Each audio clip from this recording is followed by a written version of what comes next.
Les sondeurs se sont fourvoyés une fois de plus aux Pays-Bas. Le coude à coude attendu entre Mark Rutte et Geert Wilders ne s'est pas produit.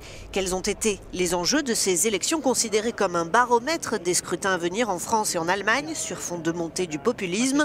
L'analyste Matthijs Rodin répond aux questions de notre envoyé spécial James Franey. Le grand vainqueur de ce scrutin est le conservateur libéral Mark Rutte, dit-il. Ce qui l'a énormément aidé, c'est qu'il a incorporé du nationalisme d'extrême droite de Geert Wilders dans son discours. Il y a aussi, bien sûr, le clash avec la Turquie qui l'a sans doute aidé parce que ça lui a permis de se poser en leader fort. Un autre gagnant serait le Parti écologiste de gauche qui a quadruplé son nombre de sièges. Un parti qui envoie un message opposé à celui de Geert Wilders.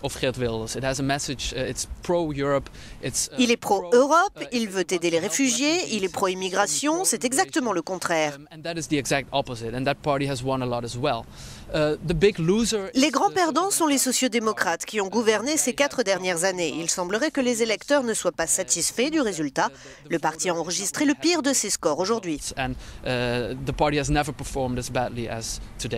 Mark Rutte, le Premier ministre, a dit vouloir stopper l'effet domino populiste. Y est-il arrivé? Interroge notre journaliste.